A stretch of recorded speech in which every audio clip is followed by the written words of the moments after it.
नमस्कार दोस्तों, स्वागत है आपके अपने YouTube चैनल सनबिक मैथ्स में। हम लोग रेलवे द्वारा पूछा गया रीजनिंग का मॉक टेस्ट देख रहे हैं। आज मॉक टेस्ट नंबर 17 है, तो आइए देखते हैं इसके पहले प्रश्न। पहला प्रश्न है कि अनुज अजय के भाई के पिता के इकलौती पुत्री का पुत्र है। अजय का अनुज से क्या संबंध है? तो अजय के भाई कोई हो गया, उसके कोई पिता हो गए, उसके इकलौती कोई पुत्री हो गई। क्या है? इकलौती पुत्री हो गई। पुत्री का पुत्र जो है वो कौन है? तो वो अनुज है। अनुज जो है अजय के भाई के पिता के इकलौती पुत्र के पुत्र है अनुज। अब ये बताना है इन दोनों के संबंध, अजय और अनुज का। तो अजय का अनुज से, यानी हमें जो संबंध देखना है वो किधर देखना है? इधर देखना है। क्या? इधर देखना है। अनुज का संबंध है तो अनुज का क्या हो? अनुज का जो है ये दोनों भाई बहन है और ये भी भाई हो गया। तो अनुज का ये मम्मी का भाई क्या होगा? मामा लग गए। तो आंसर जो हमारा हो जाएगा वो हो जाएगा सी, माँ का भाई हो गए। मामा कौन होते हैं? माँ का भाई होते हैं, तो सी हो जाएगा। दिए गए पैटर्न को ध्यानपूर्वक जो है अध्ययन कीजिए और उस संख्या का चयन कीजिए जो इसमें प्रश्न चिन्ह पर आ सकती है। तो सोचिए कि इसमें कौन सा लगेगा हमारा पैटर्न जो 45। 3 और 6 में क्या करें कि 45 से आ जाए, या क्या करना है इसमें? अगर मान लें कि 3 तिया का स्क्वायर करते हैं तो 9 होता है, और ये करते हैं 6 का स्क्वायर तो 36 आता है। 36 9 45 आ रहा है, बिल्कुल आ रहा है। 1 और 8 के देखते हैं क्या इसमें मैच कर रहा है। 1 के स्क्वायर जो हो जाएगा वो 1 हो जाएगा, 8 के स्क्वायर हो जाएगा 64, तो 64 1 65 ये भी आ रहा है। तो बस ये हो जाएगा 6 के स्क्वायर प्लस 13 के स्क्वायर, ये हो गया 36 प्लस ये हो गया 169। टोटल कितना हो गया? 205। आंसर हमारा कौन सा आ गया? तो बी जो है हमारा सही आ गया। क्या है? बी सही आ गया। उस संख्या का चयन करो जो निम्न श्रेणी में प्रश्न चिन्ह के स्थान पर आ सकती है। यहां से देखना है, एक है 12, 16, 11, 15, 10, 14। यानी यहाँ पर जो है घटते हुए क्रम में लगभग है और कुछ बढ़ते हुए भी है, लेकिन देखना है कि कौन सा सीरीज हो सकता है। तो अगर 12 से 11 में देख रहे हैं एक घट रहा है, अब 15 से 16 जा रहा है, इसमें भी एक घट रहा है। अगर उसी तरह अगर हमें देखना है 11 से 10 तो -1 है, 15 से तो देखेंगे तो ये -1 14 है। अब क्या हो जाएगा? 10 से 1 घटेगा तो 9 हो जाएगा। हमारा जो आंसर हो जाएगा वो कौन सा आ जाएगा? 9 हो जाएगा। क्या है? 9 होगा। नेक्स्ट है, दिए गए पैटर्न को ध्यानपूर्वक अध्ययन कीजिए और उस संख्या का चयन कीजिए जिसमें प्रश्न चिन्ह के स्थान पे आ सकती है। चलिए इस फिगर में देखिए कौन सा पैटर्न लग रहा है। पहला अगर मैं देखते हैं कि 7 गुना 6 कर देते हैं ये दोनों, तो क्या हो जाता है? 42। 5 गुना 10 कर देते हैं तो 52 आ रहा है। यानी हमारा ये पैटर्न आ सकता है 7 गुना 6 अब 5 गुना 2। ठीक इसी तरह 8 दूनी 16 और ये क्या हो जाएगा? 32 आना चाहिए। तो 16 भी यहाँ भी और रहेगा तभी जुड़ेगा, तो 4 चौ 16, 4 आ रहा है 32। चलिए इसे देख लेते हैं। 3 दूनी 6, 8 पचे 40, क्या है? तो 40 चौ 46 हो रहा है। यानी आंसर जो हमारा आ जाएगा वो 4 आ जाएगा। क्या है? 4। 6 मित्र है A B C D E और एफ एक षष्ठकोणीय मेज के सभी कोनों पर इस प्रकार बैठे हुए हैं कि सभी मेज के केंद्र की ओर जो है अभिमुख है। यानी पहले तो हमें बनाना है षष्ठकोणीय। तो षष्ठकोणीय मेज जो रहता है वो इस टाइप का है, ये मेज हो गया। अब यहाँ पे 6 मित्र बैठे हुए हैं, इधर केंद्र की ओर मुख करके बैठे हुए हैं। अब कह रहा है ए जो है एफ के बाएं से दूसरे स्थान पे बैठा हुआ है। अगर एक कहीं पे बैठा हुआ है तो एफ के जो है बाएं से दूसरे साइड पे, तो ये हो गया एक और ये हो गया दूसरे साइड पे बैठे हुए। बी जो है सी और डी का पड़ोसी है। बी जो है सी और डी का पड़ोसी है, तो कहीं ना कहीं पे हमें यहाँ मिल जाएगा बी, तभी ये सी या डी का पड़ोसी हो सकता है, या डी इधर हो सकता है, सी इधर हो सकता है। तो हमें यही एक जो है कि तीनों को बैठा सकता है, स्थान खाली है। ई डी के बाईं ओर दूसरे स्थान पे है। ई जो है वो डी के बाईं ओर दूसरे स्थान पे, तो एक स्थान तो ये खाली यहाँ पर ई होगा, लेकिन कह रहा है डी के बाईं ओर, तो बाईं ओर एक और दूसरे स्थान हो गया। अगर यहाँ पर डी रहता तो क्या होगा? दाहिने ओर हो जाता। तो हमारा डी जो है वही यहीं पर है। अब कह रहा है डी के बाईं ओर दूसरे स्थान पर, बी के बाईं ओर तीसरे स्थान पर कौन सा व्यक्ति बैठा हुआ है? बी के बाईं ओर से तीसरे स्थान पे, एक स्थान, 2 स्थान, तीसरे स्थान पर कौन व्यक्ति बैठा? तो वो बैठा हुआ है ई। आंसर जो हमारा हो जाएगा 5वां के ए हो जाएगा। उस अक्षर का चयन करें जो निम्न श्रेणी में प्रश्न चिन्ह के स्थान पर आ सकता है। तो ई से जे गया है +5 है, जे से ओ गया है +5, ओ से टी गया है +5 और टी से +5 जाएगा तो 22 हो जाएगा। क्योंकि टी का 20 होता है, बाई का 25। आंसर हमारा जो हो गया वो कौन सा हो गया, बी हो गया। उस संख्या का चयन कीजिए जो निम्नलिखित श्रेणी में प्लस चिन्ह के स्थान पर आ सकता है। तो यहाँ कितना है, 730 है, ये 1001 है, ये 1332 है। 1001 ऐसा कुछ लग रहा है कि 1000 प्लस 1 भी लिख सकते हैं। इसको लिख सकते हैं कितना, 10 के क्यू लिख सकते हैं, यानी 10 के क्यू प्लस 1 करेंगे तो 1000 हो जाएगा। यानी क्यू के फॉर्म में यहाँ अगर कुछ करेंगे तो हो जाएगा क्या है, 729 प्लस 1 लिख सकते हैं। 729 का तो हम जानते ही हैं कि 9 के क्यू है। यानी 1 से 20 तक तो जो है वो क्यू वाला याद रखिए ही, जो है क्यूब फॉर्म में 1 से 20 तक क्यूब याद रखिए, और 1 से 50 तक जो है वो स्क्वायर याद रखना होगा।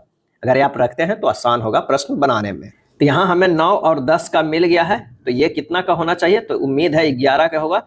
11 के क्यू और प्लस 1 जो है वो 1332 है। तो अगला जो हमें मिलेगा वो कितना हो जाएगा, 12 के क्यू प्लस 1 हो जाएगा। तो 12 के क्यू जो होता है 1728 होता है, प्लस 1 जो हो जाएगा 1729। आंसर जो हमारा हो जाएगा वो ए हो जाएगा। क्या है, ए हो जाएगा। चलिए नेक्स्ट प्रश्न पे चलते हैं। उस विकल्प का चयन करें जो तीसरे शब्द से उसी प्रकार संबंधित है जिस प्रकार दूसरा शब्द है पहले शब्द से संबंधित है। तो खेल, चेस, उपकरण। आंसर जो हो जाएगा वो हो जाएगा कंप्यूटर। जिस प्रकार खेल को अंतर्गत चेस आता है उसी प्रकार उपकरण के अंतर्गत जो ऑप्शन में दिया हुआ है कंप्यूटर आता है। नीचे दिए गए 4 शब्दों में 3 किसी प्रकार से संगत है, 1 असंगत है। असंगत का चयन कीजिए। बैंकॉक, रूस, कुआलालंपुर, पेरिस। सही जवाब हो जाएगा वो हो जाएगा डी, रूस। रूस जो है वो देश है, बाकी जो बैंकॉक, कुआलालंपुर और पेरिस जो है वो क्या है, राजधानी है। क्या है, राजधानी है। एक निश्चित कूट भाषा का प्रश्न है, काफी आसान ये होता है, आप इसे सोल्व कर लीजिएगा। इसका जो आंसर हो जाएगा वो क्या हो जाएगा, डी हो जाएगा। क्या है, डी हो जाएगा। नेक्स्ट प्रश्न है ब्लड रिलेशन का। बताना है कि उपरोक्त के आधार पर कौन सा विकल्प यह इंगित करता है कि डी ए का ससुर है। डी जो है वो ए का ससुर है। यहाँ अगर मान लिया कि ए है और डी जो होगा कोई ससुर होगा, ये हमें बताना है। तो कौन सा, तो ऐसे प्रश्नों में ऑप्शन में से चलना आसान होगा। तो A at the rate of B का मतलब होता है कि ए जो है वो पत्नी है किसके, ये पत्नी है बी का। क्या है, पत्नी है बी का। और कह रहा है बी डॉलर सी का मतलब हो रहा है, वो कह रहा है बी जो है सी का भाई है। क्या है, सी का भाई है। ये हो जाएगा भाई, सी का भाई है। क्या है, सी का भाई आ गया। उसके बाद कह रहा है कि सी मतलब फीमेल है या मेल है ये नहीं पता है। सी डॉलर डी, सी डॉलर हैशटैग डी है, तो हैशटैग वाला क्या है, तो सी जो है डी की पुत्री है। तो सी जो है वो डी की पुत्री है, तो ये डी हो जाएगा पॉजिटिव, और सी जो पुत्री है वो हो जाएगा फीमेल है। डी ग्रेटर देन ई का मतलब है कि डी जो है ई का पिता है, यानी डी जो है वो क्या है, ई का पिता है। ये हो जाएगा पिता, और ये हो जाएगा क्या, ई हो जाएगा। और ये जो था ये बेटी थी, तो ये दोनों जो है ये बहन हो जाएगी। क्या हो जाएगी, बहन हो जाएगी। तो ये बहन हो गया, ये भाई हो गया, ये पत्नी हो गया। तो इन दोनों में क्या रिलेशन है, इन दोनों में जो रिलेशन है वो ससुर का ही आ रहा है। तो हमारा ये जो है ऑप्शन डी सही बन रहा है। क्या है, सही बन रहा है। चलिए अगले प्रश्न पे चलते हैं कि 4 शब्दों में 3 किसी प्रकार संगत है, 1 असंगत है। कॉटन, नायलॉन, सिल्क, कश्मीरी ऊन। इसका सही जवाब हो जाएगा डी, नायलॉन। नायलॉन जो है वो क्या है, कृत्रिम रूप से तैयार किया जाता है, जबकि कश्मीरी ऊन, सिल्क और कॉटन जो है प्राकृतिक रूप से जो है वो तैयार किया जाता है। तो हमारा आंसर जो कौन हो जाएगा, डी हो जाएगा। चलिए कथन का प्रश्न है, कुछ कलाकार चित्रकार है। अगर कुछ कलाकार है वो क्या है, चित्रकार है। ये चित्रकार है, ये चित्रकार है, ये कलाकार है। उसके बाद कह रहा है कि कुछ चित्रकार जो है वो लेखक है। कुछ चित्रकार जो है वो लेखक है, लेखक है। उसके बाद सभी लेखक जो हैं वो कवि हैं। सभी लेखक जो है वो कवि हैं। क्या है, कवि हैं। तो यहाँ बताना है कि कौन सा सही हो जाएगा। तो कुछ कवि कलाकार हैं, ये गलत है। सभी लेखक कलाकार हैं, गलत है। सभी कलाकार कवि हैं, गलत है। कुछ कवि चित्रकार है, ये सही है। आंसर जो हमारा हो जाएगा वो डी हो जाएगा। क्या है, डी हो जाएगा। चलिए अगले प्रश्न पे चलते हैं। अगला प्रश्न है कथन का, पुलिस ने देर रात के दौरान चौकसी बढ़ा दी है। पुलिस ने देर रात चौकसी बढ़ा दी है। देर रात में छोटे मोटे अपराध में कमी आई है। अब यहाँ कौन सा सही है वो बताना होगा। तो ये हो जाएगा कथन एक संभावित कारण है, पुलिस ने देर रात तक के दौरान चौकसी बढ़ा दी। और कथन 2 इसका संभावित प्रभाव है। अगर देर रात में बढ़ा दिया जाएगा तो छोटे मोटे अपराधों में कमी आ जाएगी। तो आंसर हमारा जो है वो बी हो जाएगा। जैक लाइट स्ट्रीट पर चल रहा है और वह अपनी बाईं ओर से रीगल कैफे देख सकता है। जैक किस दिशा की ओर मुख किया हुआ है? यहाँ पर देखिए म्यूजियम है, लाइट स्ट्रीट है, ब्लैक स्ट्रीट है और रिक स्ट्रीट है, रीगल कैफे है। तो कह रहा है कि जैक लाइट स्ट्रीट पे चल रहा है, तो चल रहा है और अपनी बाईं ओर रीगल कैफे जो है वो देख रहा है। तो उसका मुख जो है वो इस साइड होगा, क्या है, दक्षिण की ओर होगा। तो आंसर हमारा जो हो जाएगा 15 के वो सी हो जाएगा, क्योंकि दक्षिण की ओर होगा तभी इसका बाईं ओर इधर पड़ेगा। ये रीगल कैफे वो देख रहा है। जय अपने घर से चलता है और पूरब की दिशा में बैंक स्ट्रीट की ओर मुड़ जाता है। घर से चलता है और पूरब दिशा में बैंक स्ट्रीट की ओर मुड़ जाता है। अब घर से किधर चल रहे हैं, लेकिन वो पूरब दिशा की ओर बैंक स्ट्रीट की ओर मुड़ जाता है। अपने घर से चलता है पूरब दिशा में बैंक स्ट्रीट हो गया। अब उसके बाद करता है वह 2 ब्लॉक चलता है फिर दक्षिण की ओर मुड़ जाता है। 2 ब्लॉक चलता है, एक ब्लॉक यहाँ हो गया, 2 ब्लॉक चलता है और फिर वो दक्षिण की ओर मुड़ जाता है, क्या है, दक्षिण की ओर मुड़ जाता है। फिर वह लगातार सड़क के अंत तक चलता है। जय निम्नलिखित में से किससे नजदीक है? तो नजदीक जो है क्या है, 2 ब्लॉक चलता है। 2 ब्लॉक चलता है तो इसमें कौन सा होगा, बैक स्ट्रीट तो है और 2 ब्लॉक है। तो आंसर हमारा जो हो जाएगा वो हो जाएगा कौन सा, तो वो हो जाएगा थिएटर। क्या है, थिएटर के पास चला है, क्या है, थिएटर का है कि यहाँ से पूरब की ओर चला है 2 ब्लॉक, तो 1 ब्लॉक 2 ब्लॉक और वो लास्ट तक चलता है, तो ये थिएटर के ही नज़दीक है। तो आंसर हमारा हो जाएगा वो डी हो जाएगा, क्या है, डी हो जाएगा। विकल्पों को सूचीबद्ध 4 प्रकाशकों में से 3 किसी प्रकार से संगत है, एक असंगत है। असंगत का जो है हमें चयन करना है। तो आंसर जो हमारा होगा C, Outlook. Hindustan Times, the Indian Express और द टाइम्स ऑफ इंडिया ये तीनों दैनिक समाचार पत्र है, जबकि आउटलुक मासिक पत्रिका है, अतः आउटलुक जो है वो असंगत है। 18 नंबर प्रश्न की एक ही पासे के 2 अलग अलग स्थितियां दर्शाई गई है। 2 बिंदु वाले पृष्ठ के विपरीत फलक पर बिंदुओं की संख्या जो है वो कितनी है? तो यहाँ पर हमें देखना है कि सिमिलर क्या है, 3 है, इसको क्लॉकवाइज घूम जाइए। तो 3 है और 5 है और 4 है, इसको घूमेंगे तो 3 है, 1 है, 2 है, तो 2 के अपोजिट कौन हो गया, 4 हो गया। तो आंसर जो हमारा हो जाएगा वो डी हो जाएगा। ये अपोजिट एक दूसरे का होता है, ये अपोजिट होता है, 3 का अपोजिट जो बच जाता है वही है, तो वो 6 बचा हुआ है तो 6 होगा। आंसर हमारा जो आ गया वो डी आ गया। उस बेनारे का चयन कीजिए जो फलों, अनारों और अंगूरों के बीच संबंध को सर्वोत्तम ढंग से निरूपित करता है। तो आंसर जो हो जाएगा फल के अंतर्गत ही आता है। अगर ये फल है तो ये अंगूर हो जाएगा और ये हो जाएगा अनार हो जाएगा, तो बी हो जाएगा। उस विकल्प का चयन करें जिनमें शब्दों के मध्य वही संबंध है जो दिए गए शब्द युग्म से। वर्ग, पंचभुज। तो आंसर जो हो जाएगा वो हो जाएगा त्रिभुज, समचतुर्भुज हो जाएगा, क्या है, त्रिभुज और समचतुर्भुज हो जाएगा। नीचे दिए गए श्रृंखला को यदि उल्टे क्रम में लिखा जाए तो दाएं सिरे के 15वें अक्षर के दाएं छठे स्थान पर कौन सा अक्षर होगा? यहाँ पर देखिए जो लिखा हुआ है उसमें कह क्या रहा है प्रश्न में कि उल्टे क्रम में लिखा जाए और दाएं सिरे से 15वें अक्षर के दाएं छठे स्थान पर कौन है। तो ये हमारा जब देखेंगे तो इसे उल्टे से लिखना है, यानी ये पहले $BA इस टाइप का लिखेंगे, लास्ट में 4 आ जाएगा, ये हो जाएगा बायां, ये हो जाएगा दायां हो जाएगा।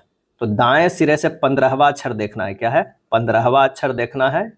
और उसके बाद कह रहा है 15वें अक्षर से, प्रश्न में क्या है, 15वें अक्षर से दाएं छठे स्थान पर देखना है। फिर जो है दायां इधर जो है हमें छठे स्थान पे भी जाना है। तो छठे स्थान पे जब इधर देखते हैं तो ये आएगा कौन सा, यहाँ पर आप अगर देख लिए तो ये यहाँ से फिर 15वां अक्षर जहाँ आएगा वहाँ से छठे स्थान पे देखिएगा दाहिने तरफ, क्या है, दायां तरफ। तो ये जो आएगा वो हो जाएगा कौन सा, तो वो हो जाएगा भी हो जाएगा, क्योंकि 15वें अक्षर पे जो आएगा वो बी आएगा और फिर वहाँ से जो हम छठे स्थान पे देखेंगे छठा पर वो भी आएगा। तो आंसर हमारा जो होगा बी होगा।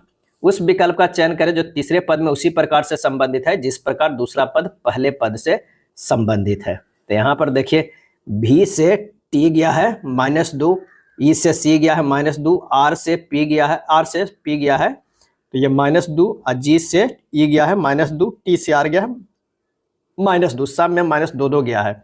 एफ से -2 करेंगे तो होगा डी होगा, एम से -2 करेंगे तो के होगा, जेड से -2 करेंगे तो एक्स होगा, क्यू से -2 करेंगे तो ओ होगा, और ओ से -2 करेंगे तो एम होगा। आंसर हमारा हो जाएगा डी हो जाएगा। कथन एवं निष्कर्ष का है, कथन एवं तर्क का है। तो स्वास्थ्य सेवाओं का राष्ट्रीयकरण किया जाना चाहिए, एक कथन है। स्वास्थ्य सेवाओं का राष्ट्रीयकरण किया जाना चाहिए, ये जो है वो कथन है। तर्क, अनेक देशों में स्वास्थ्य सेवाएं राष्ट्रीय स्तर पर उपलब्ध कराई जाती है। स्वास्थ्य सेवाओं के राष्ट्रीयकरण से चिकित्सकों के इस क्षेत्र में करियर बनाने में कमी आएगी। इसका आंसर जो हो जाएगा वो हो जाएगा एक, ना तो तर्क एक है और ना ही तर्क दो पुष्ट है। क्या है, दोनों ये पुष्ट नहीं है। स्वास्थ्य सेवाओं का राष्ट्रीयकरण नहीं करना चाहिए क्योंकि ट्रिपल पी मॉडल के तहत स्वास्थ्य सेवाएं अधिक प्रभावकारी साबित होगा। 24 है, दिए गए शब्दों को अंग्रेजी शब्दकोश के उनके क्रम के अनुसार व्यवस्थित करने पर इनमें कौन सा शब्द पहले स्थान पे आएगा। तो इसे जब करेंगे तो ये हो जाएगा पीकॉक पहले होगा, उसके बाद पीजेंट आएगा, उसके बाद पेंगुइन आएगा, क्या है पेंगुइन आएगा, उसके बाद पीपुल आएगा, क्या है पीपुल आएगा। तो पहला शब्द जो आएगा वो पीकॉक आएगा। आंसर जो हमारा हो जाएगा वो सी हो जाएगा, क्या है सी हो जाएगा। ये था मॉक टेस्ट रीजनिंग का। अगर वीडियो अच्छा लगा तो लाइक एंड शेयर कर दीजिएगा। धन्यवाद।